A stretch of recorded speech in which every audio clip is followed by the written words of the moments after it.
Juba 19. korda sai sellel kevadel Euroopa suuruselt 4. järv taaskord puhtamaks.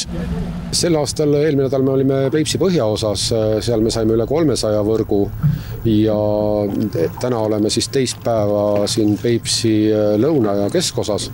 Eile oli saak kuskil 100 võrgu ringis, et üle 400 võrgu on kindlasti välja toodud, täna õhtuks tõenäoliselt on see arv üle 500. Milleks neid võrkusid vaja välja tuua on? Kas need sinna põhja ära ei kõdune?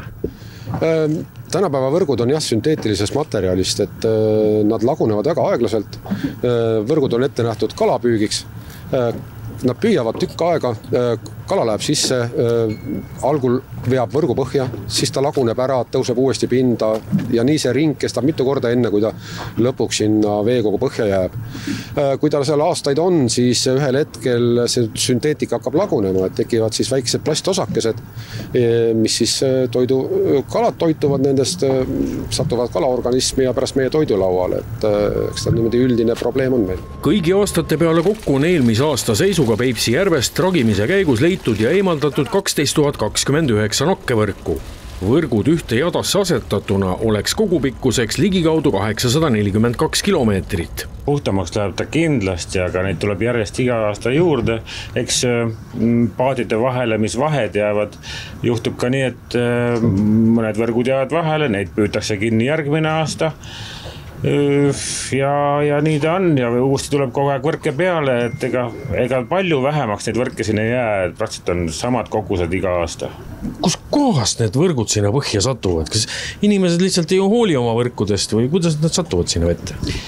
Ja, mis keelatud silmaga on, siis nad satuvadki vette just kalurite lohakusest, et mitte riskida, vaatavad seal paar korda, kontrollivad võrgu ära ja jätavadki need võrgud sinna veepõhja, et mitte riskida, et kaldal inspektoritele vahele jääda. Täna oli näha siin ka, et tegelikult jääb ka päris palju kala sinna võrku. Jah, ta püüab mitmekordse saagi, et algul need kalad, mis siin võrkudesse jäävad, lagunevad ära, siis läheb uus saak sisse, jälle lagunevad ära, et ta püüab päris palju, et see, mida me täna nägime, ei ole kindlasti nüüd kogu kala, mis seal võrkudes on, et seal on kindlasti juba ta korduvalt sinna sisse jäänud. Kas lisaks võrkudele tuleb sealt veel? Ankruid on olnud siin erinevaid metallosi, vahepeal me naersime, et võime lindtraktori kokku teha, et oli lindilülisi ja väntvõlle, on ka olnud akusi raskusteks pandud, ka igasuguseid jääpuure, tuurasi, et igasugust sellist asja, mis on siis veekogusse pillatud, siis ühel hetkel, kui ta võrku kinni jääb, siis me saame ta kätte. No alati löövad sellel aktsioonil kaasa ka kohalikud kalamehed, et kuivõrd hea meelega nemad tulevad nendele talgutele? Ei, aga nad ära öelnud meile kordagi ei ole, et nad küsivad alati ägedalt, et kas, kui ma küsin, et kas osaled, siis ütleb, et kas mul on veel variante või?